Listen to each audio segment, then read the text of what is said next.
Miranda and I model a discussion that you could be having to more fully live your core values. This is episode 7 of season 1, The Power of Purpose. I am Sam Henninger, the courage coach for executives, and your host. Here, you can learn to make tough decisions through emotional intelligence and collaboration, to grow outside of your comfort zone through humble self-awareness, and to love your life by being truly honest with yourself and others. Subscribe and share with your friend. We release new episodes every Wednesday, Thursday, and Friday.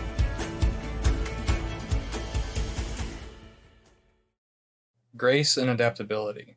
Yeah. This is number 6 out of 10 for each of us. Mm-hmm. I think initially, before our conversation starts, I think we're going to find a lot of parallels. Yeah, I think we just might. It's possible that we're using a similar definition for two different words. Oh, okay. Well, then let's just dive in. What do you mean by adaptability? Adaptability is the ability to make changes as needed. And I guess along with that, you have to have grace with that. Because you can't just be okay with one kind of change, but not another. That's not true adaptability. Adaptability is when you are able to make these shifts and these changes and be okay if it's not completely perfect.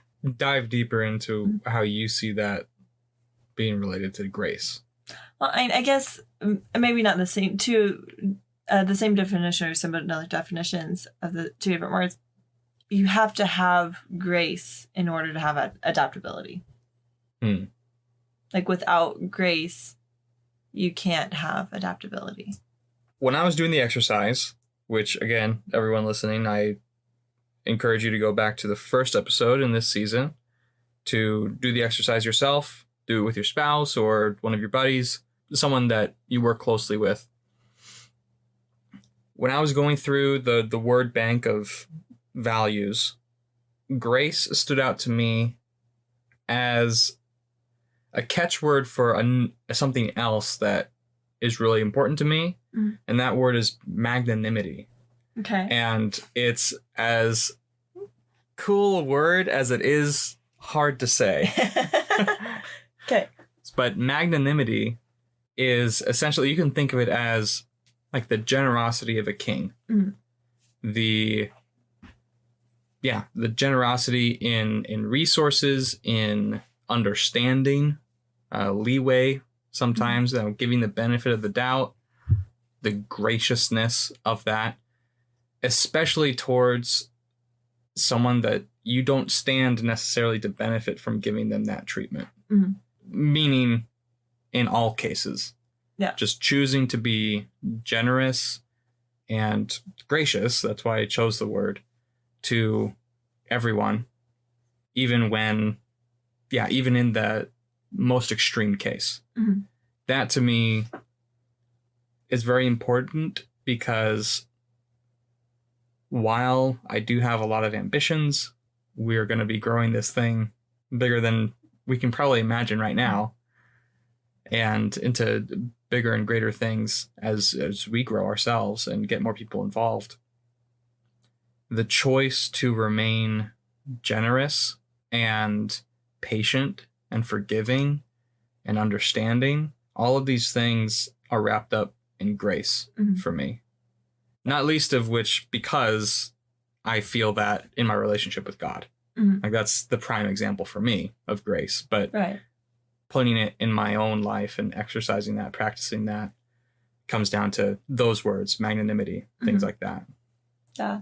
Well, and I completely agree with that view of grace, of where you have that allowance. And I think that's also where adaptability comes in, because life, I don't know about anybody else, but my life has not gone as planned. Comically so, in some places it's gone opposite of what I've planned, but it's gone probably better than I could have planned. in a lot of ways too. And allowing, like, if I didn't have that adaptability and being really okay with like things not going as planned all the time, that would be really hard to accept those changes of my plan. And I find this one is a little funny for me sometimes because in some things, like I want it to go how I want it to go. I like things to be a lot more orderly than life sometimes allows for. And if I keep myself in that state, then I'm keeping myself from the adaptability and being able to like go with the flow. But also at the same time, like if I keep myself fully in adaptability, then it's harder to have that stability that life needs. What does that look like for you when it comes to the business? Well, I mean, with adaptability, businesses change all the time. Like, especially like in a new business, like things are constantly changing. There's new challenges. New business, new project. Yeah. Whatever. Because you're figuring things out. You're trying to get that footing of what works best and getting that groove. And when you get into that groove, then you can have more of that stability. But until you get into that groove, you need to have that adaptability so that when a new challenge comes up, you're not paralyzed with like, oh goodness, what do I do now? You can research the steps that you need to do if you need to do that. You can talk with the mentors that you need to, like you can make those changes and those pivots so that you're not stuck. Okay. How would grace, would you say, play into that? Well, so with grace, especially with how you were defining it, it's allowing for those changes. And it's not being bitter for those changes. It can be really easy to like set the plan and then you have point A to point B and it's all nice and pretty and you got all the steps in between. And then when things go off course, it can be really easy to say, well, I had my plan. It was perfect. It would have got me right where I wanted to go. And that's it. But life doesn't work that way. And not that you shouldn't plan. Plans are important. They help us to move forward. If we never plan, then we never go anywhere. You're just floating on a directionless ship.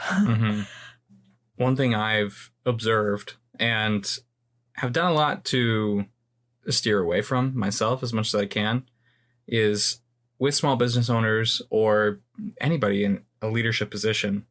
Most of these types of managers and people are actually volunteer firefighters in the sense that they're always putting out fires. And there's this sort of smug attitude I detect in a lot of people in these positions that they take pride in that. Like they just think this is how life is. This is how real businesses run. And there's a great Mike Tyson quote that says, everyone's got a plan till they get punched in the face. Of course, Mike Tyson being a famous boxer, right? And there's this attitude of disregard and, again, smugness related to planning.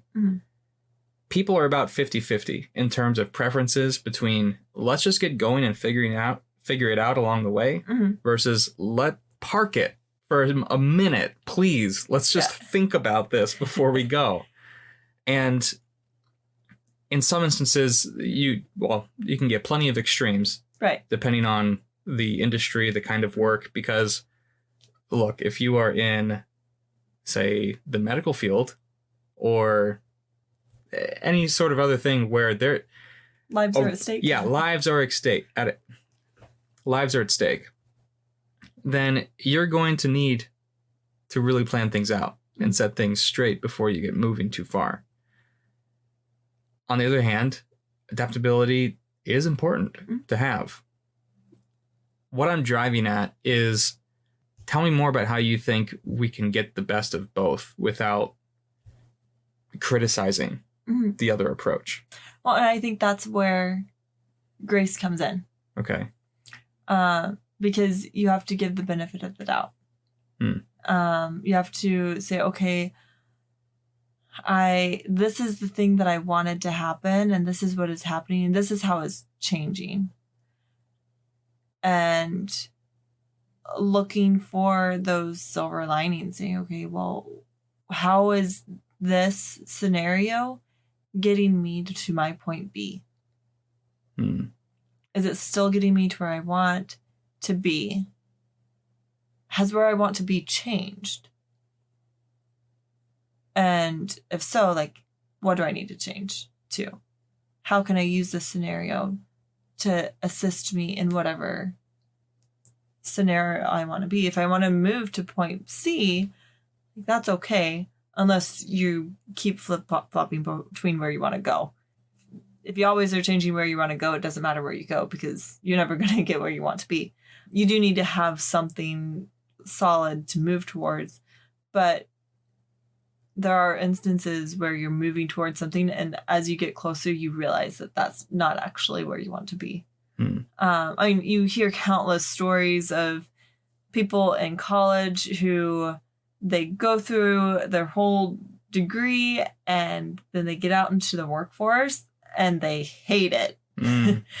And like, this is something, and for some of them, it's what they've dreamed of doing their whole lives. And then once they get there, they're like, wait a second, this is actually not where I want to be. And if you realize, and you can change that at any point, but the sooner you realize where you're headed is not where you want to be, the better. And if you don't have that adaptability, whenever you realize that, you could say, oh, well, I've been planning on being X, a doctor, a lawyer, whatever, a teacher, since I was 5. Like, every time someone asked me what I wanted to be in my life, I always said X. And so that's what I'm going to be. And once they get there, they're like, in this case, it's a director level, vice president, CEO. That's what I always wanted to be, right? Right. But once you get there, you're like, well, this isn't what I thought it would be. Or even as you're along that track and you're seeing people in that role that you do want to be, and their life isn't what you actually want out of your life, if you are refusing that adaptability part of yourself, then you'll keep going on a path of life that won't make you happy. Chances are it will make you miserable. And when you're miserable, you make everyone else around you miserable. But at the same time, if you realize you're on this track of moving towards something, and then at any point in that, you're like, well, maybe this is actually not what I want to do, whether you job shadowed, you did some interning, you experienced part of that life, and it wasn't what you wanted, and you made a change, like, how awesome is that? Like, you made a change towards what you really want that you didn't realize that you wanted. And like, that's where you need to bring in the grace and say, and that's, in that instance, it's more grace for yourself, saying, okay, well, I have been working my way through my whole life, or the past several years, or however long, for point B. And I've discovered that point B isn't where I want to go. And now I'm going to go to point C. And allowing yourself to grieve if you need to, that dream that you had, but also allow yourself that grace to go for the new dream. There's a quote, and I think it was a secondhand quote, so I'm not sure who it came from originally. It goes something like, talking specifically about your relationship with God, you can have what you want or something better. And when you talk about grieving the fact that your ambitions shift over time, I think that's a very real thing.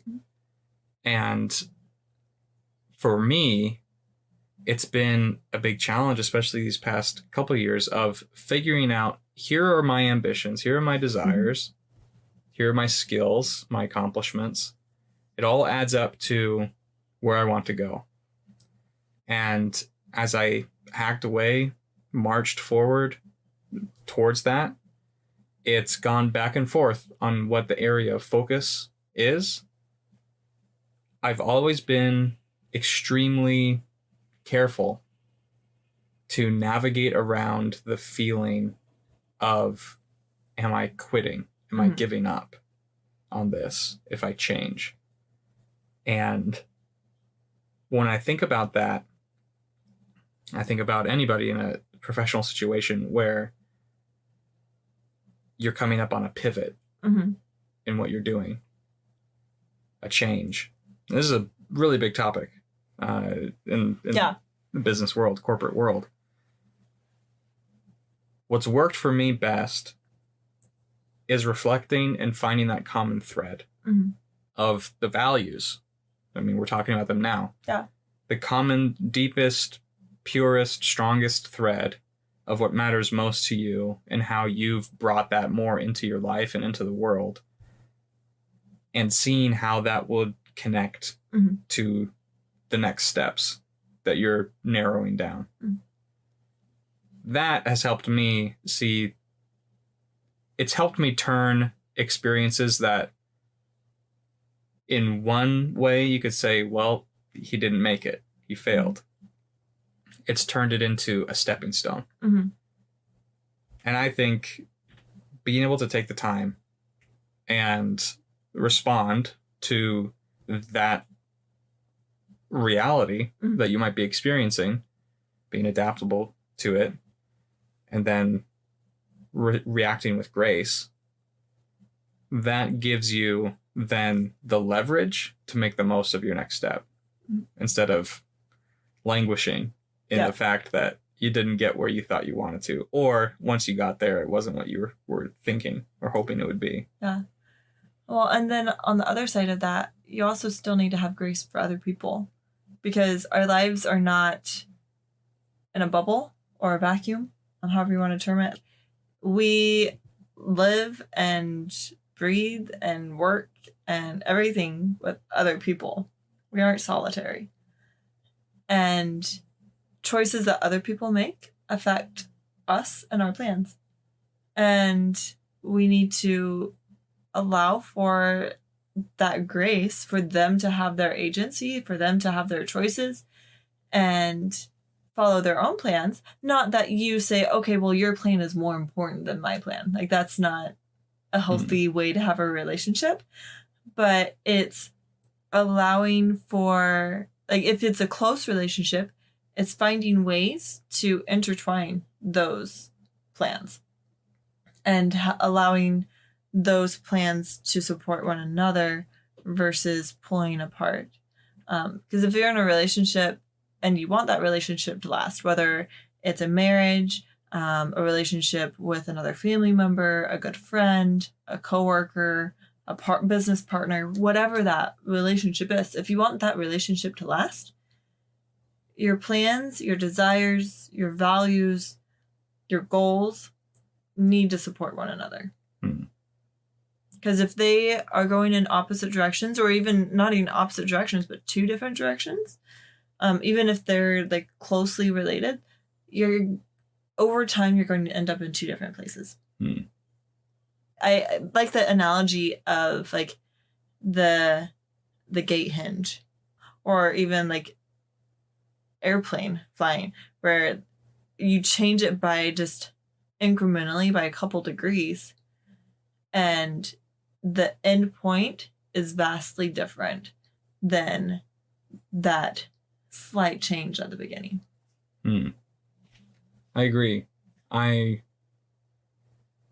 recall a really cool interview that was posted by, I think it was like the LDS MBA Society on YouTube. They gave a half-hour interview of the guy who I am forgetting his name now. He owns the Jazz now. He sold one of his tech companies, which I'm totally blanking on the name of it too. He multi-billionaire at this point, owns the Jazz. Yeah. Entrepreneur guy. He tells this story after being asked what's some advice he would give young professionals or people coming up in their careers. The answer he gave was in the form of a story where he was at a business lunch. At this point in his career, he was looking good. He was starting the position to sell. Like, things were going. He was at the top of his game at this point. There was another guy who was on paper basically the same spot as he was. Except when it was this guy's turn to talk to the group and ask a question, he explained that he was on the brink of divorce. Wow. He was on the brink of divorce.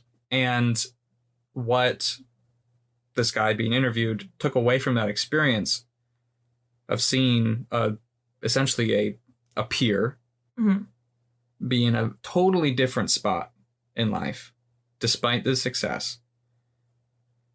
His advice that he gave was, take your wife along for the ride. Ryan Smith. I thought it was going to be Adam or something. Ryan Smith. That's the name of the guy. He owns the Jazz now. That has always stuck with me because for Miranda and I, it's always been a part of what we want to build this into, to make sure that Qualtrics, yes, and that's the company. Those who know, right? The Qualtrics, giant company in Utah. For Miranda and I, it's always been a part of our dream and our mission to make sure that professionals and business owners who are married feel supported and feel like they have enough role models available to them that model success at home and at work. Right. I would say most people, if not all people, whenever they get married, they're not planning when they're going to get divorced or whatnot. When you get married, you love your spouse. You're excited about engaging in this life together. Oh, real quick, I just saw that Jeff Bezos signed a $38 billion prenup with his new fiance. That's it's crazy, sad. Right? Well, prenups are there as a because safety net, I guess. Because when his first marriage fell apart, she was suddenly the richest woman in history. Right. Because they split things down the middle. Yeah. I mean, I guess you would say in those instances, people are planning on getting divorced. Otherwise, why do you... The concept of prenups aside, I was trying to help your point, saying that people don't really plan for these things, but they do. But they do sometimes, yeah.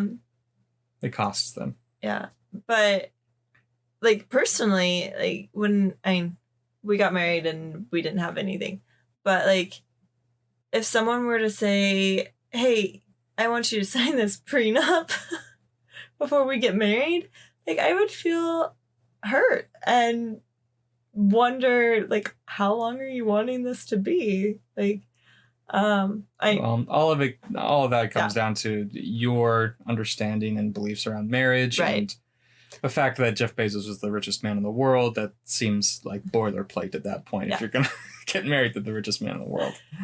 But anyway, so my point being, most people, when they get married because they love somebody. Yes. And I guess taking into account, like, there are cultures where there's arranged marriages and such, but here in the US, when people are getting married, usually it's because they love somebody and they want to spend their life with them.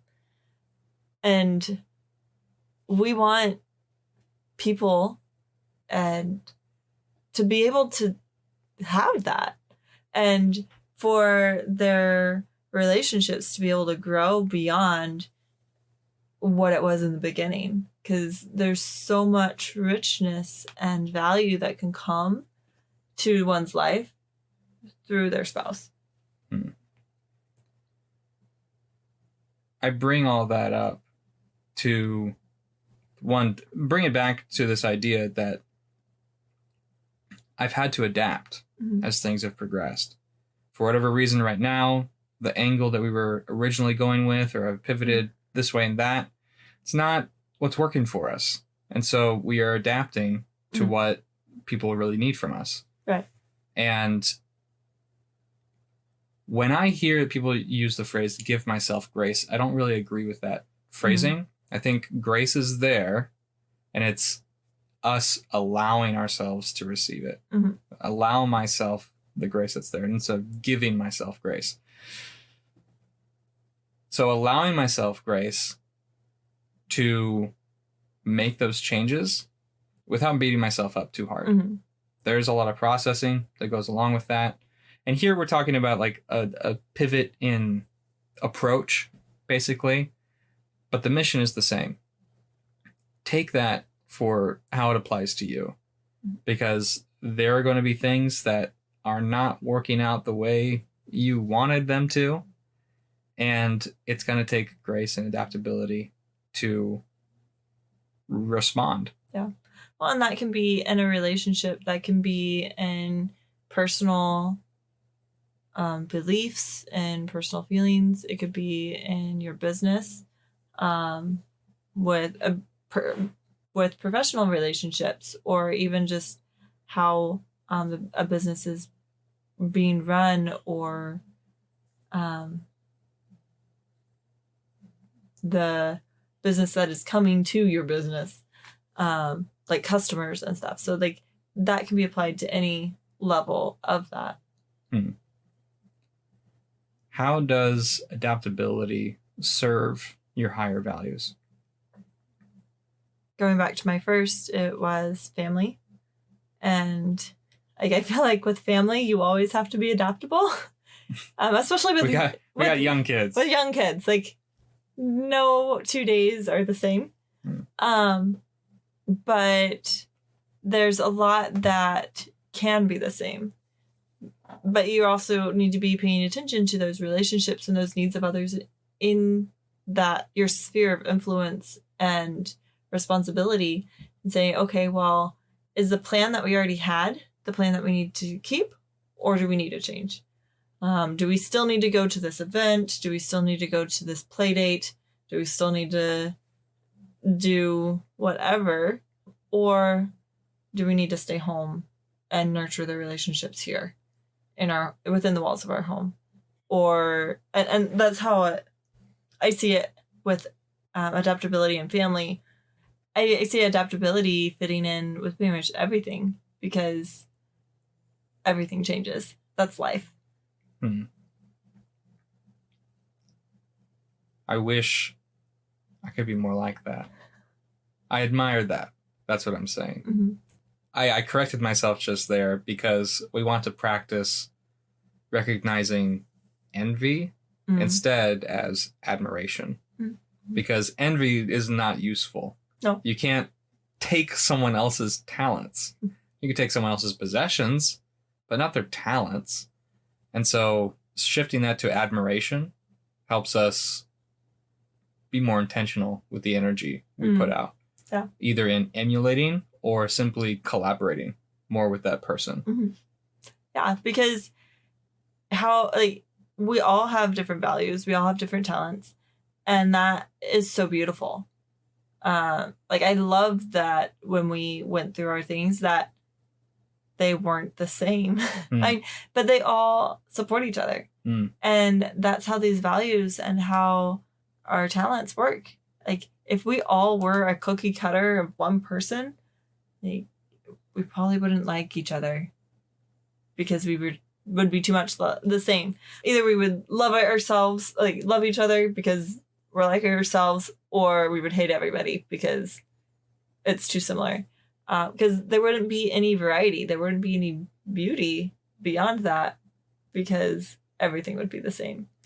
Even with that, there are still similarities. There are still commonalities that we can pull from to find those common grounds and to have that collaboration. And whenever you're like, I love how you pointed out like the envy versus admiration, because when we look at differences that we have with each other in a way of it's just different, or it adds to what is available versus something that's lacking, then there's a completely different mind shift. It brings me back to a class that I had several years ago. It was a anthropology of race. And one of the exercises that I came across in a research article that I read with it was there was a study done on the different types of differences. And everyone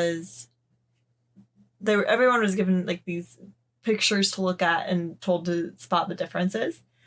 And some groups, they would say, okay, well, this picture, there's a picture and there's a chair and a bird and a bullseye on the wall and like different things. But in the next picture, instead of a bird, it was a vase or something. And the chair was different, or like just subtle changes happened. And some just were like, okay, well, this one has a bird and this one has a vase of flowers, when others would say that one doesn't have a bird. And so when you're looking at things, and like, did you hear like the different like weight of those statements? Like, instead of this is this and this is this, like they're just different versus one is lacking. Like one is lacking the bird versus one has a vase of flowers instead of a bird. And like that was so powerful to me and has like stuck with me and probably will forever. That when we look at things as lacking or being deficient, and this could be with anything. It could be with race. It could be with your neighbor. You have the keeping up with the Joneses mentality. With that, it could be like even within yourself saying, this is my point B I want to be at, and I am not there. I am lacking that. Rather than just saying, okay, well, this is different from where I want to be, and accepting that and making those changes needed to get to your point B. I think that one of the marks of being a great leader is in being okay with the fact that you will be working with people who are less self-aware than you are. Mm-hmm. If you happen to be working with people who are more self-aware than you are, it's likely that they will be selected out of the business before long, because unself-aware people do not tolerate self-awareness very well. I bring this up to say that as we develop an awareness around what we are good at, it brings color and life to the fact that people are different, but no less valuable. Mm-hmm. It's the unaware leader that thinks, this is how business is done, the way I do it. Mm-hmm. You want to be good at your job? Just do it better, aka just do it like I do it. Mm-hmm. And that's how businesses stymie. That's how they refuse to grow, because your lack of self-awareness actually creates the cookie cutter that no one belongs to, and it's painful to try to fit in. So what I would say in response to all that is, this is why we're doing it. Mm-hmm. This is why we're doing this series, and we're going to be doing it with Clifton Strengths, which up until this point, I have not mentioned that adaptability is itself the name of a Clifton Strengths theme, which you have in your top 10. Yes. So we're going to get a double dose of adaptability at some point with you. Yes. But it's something that comes up in my life a lot. Yeah. But from what I just said, do you have any thoughts? I love it. When and that goes back to the mindset of something lacking or just being different. Mm-hmm. And if your manager or CEO or executive and granted there are like certain parameters and certain policies, like those still need to be upheld. But whenever you take those into account, there's more than one way to reach the goal. And when you give people a certain amount of freedom based on the circumstances, I mean, some things it just needs to be done the way it is. Manufacturing, you have certain processes. Yeah. If you have a creative accountant, that's probably not the best thing for your business. You want to make sure things are all legal and following proper procedures, whether they do it at home or in a specific place in the office, or like that may be something where you can have more creativity as long as confidentiality and the proper procedures are being met in those instances. There are things that you can say, okay, well, maybe you don't have to do your task list that I put together that was 1 through 10 in that order. Maybe you can do 5, 7, 3, 2.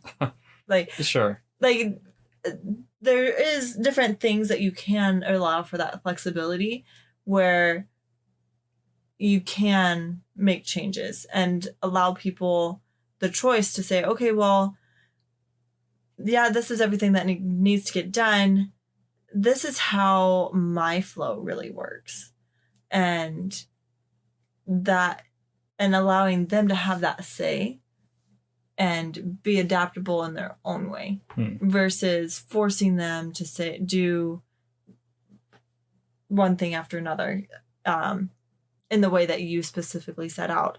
And like, otherwise, like, you're just wanting a robot. Yeah. And there are robots out there. True. Part of why you hired somebody was because of, in a lot of ways, is because they're new ideas and that fresh space within a company to help move things forward. Grace, in as much as it includes the idea of magnanimity, that means coming from a place of power, coming from a place of influence, and choosing to be open, creative, forgiving, patient, all of these things, generous. And the opposite of that, while still being in a place of power, which you had started to talk about, is that totalitarian, micromanaging, fear-based approach, where it's very closed, very narrow-minded, lack of self-awareness.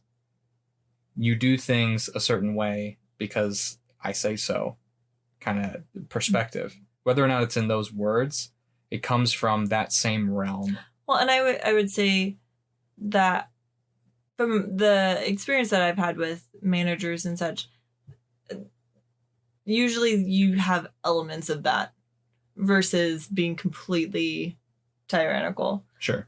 And so for those listening, just evaluate where you are and see what areas am I unnecessarily strict. Because again, there are areas where you do need to, there is a specific process and there's a reason for that process. And if someone is struggling with that process, talk to them. Say, okay, well, this is why it's this process. Whether it's, this is how the law reads. This is why we have to do it this way. We've tried other processes and this is what's happened. And that's why. And because especially with adults, whenever we're struggling with something, it's frequently because we don't understand the why. or we don't have the right knowledge to help us with those tasks, or we don't have the right motivation. And the why comes back to tie in with that motivation of, I don't get the point. Like, why do anything else? Mm-hmm. Grace serves courage in the same way that I would say it requires a goal. Courage requires a goal. It requires a vision of something better that would even get you to desire stepping out of what's the norm, trying something different, unknown, and stepping out with courage toward grace, toward something that in the end you're not seeking to place blame. I see in grace a sense of responsibility, again, coming from a sense of authentic power and influence, where there is that patience and generosity. Using courage towards that, and then using that desire, that ideal, to inspire even more courage. I think that's the kind of culture creation that I personally want to develop as a leader. Yeah. How do you see that in me? With grace feeding back into courage, you have these, like, there's been so many moments of change over the past several years. And being able to say, okay, well, things haven't gone exactly as I planned. And feeling that, allowing yourself to feel that, but also continuing to move forward. And looking at the plans and saying what's working, what's not, what needs to change. Does the plan need to change? Do I need to change? I think that's sometimes the scariest question of, am I the problem?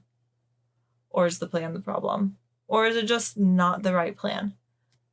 And evaluating that and then moving forward. Yeah. The times where courage has come in to play most for me is in those quiet moments of reflection and honest questions where you ask yourself, is this actually working?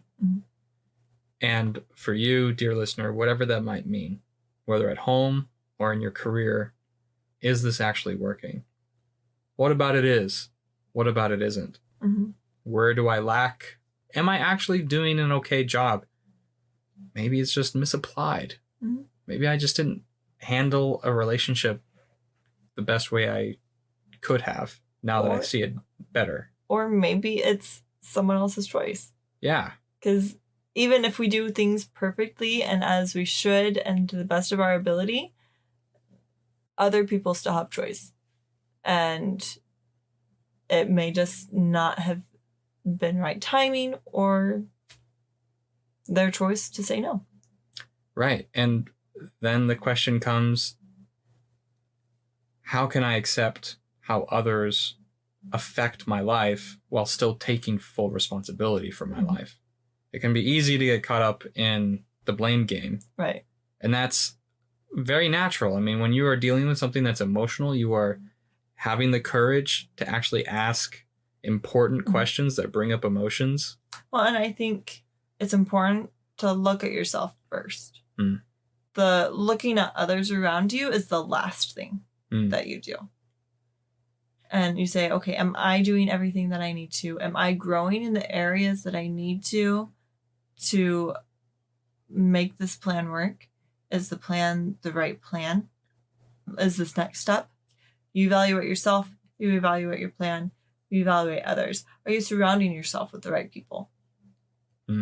Are they people who are supporting what you're doing? Are they people who are jealous and trying to hold you back? do they just not care?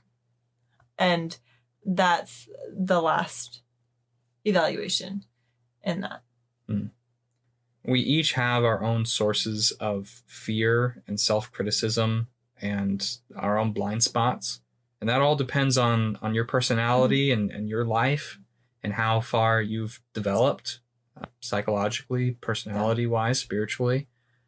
And so all of that is part of a bigger conversation. Right. Well, and that requires courage to even get started. Yeah. And especially if you're just starting out on that, like that could be a really great place to have someone else come in. That could be a trusted friend. It could be a trusted mentor, your spouse, a coach, somebody that will look at things objectively rather than with full of emotion and help you see things that you can't see. And when we can do that, when we can invite a different perspective to help illuminate our blind spots, that has always yielded simultaneously the most gut-wrenching yet quickest positive changes in my life, because it requires a lot of honesty really quickly to get processed. But once it's done, then suddenly not just you, but everyone in your sphere becomes more receptive to transformation. Like, oh, we're finally being honest about this now. Yeah. And to whatever degree you and other people are aware of the thing that was the invisible elephant in the room, that suddenly becomes a lot clearer and you can move forward a lot quicker. So bringing it back just to our base conversation, grace means coming from a place of power and choosing to use it generously and patiently, and to be receptive to that same patience and generosity from, whether it's from literally someone else or simply allowing yourself the space to reflect and try something a different way. Yeah. For you, adaptability. Yeah. And being able to make those changes and pivots that come along with life. Because it happens to everybody. How can I help support you in living out adaptability? I feel like adaptability is one that I'm actually really fairly comfortable in. And it's when I'm in that space. So I guess reminding me when I need to be more adaptable if I'm not being adaptable, and being less adaptable whenever it needs to be more stable.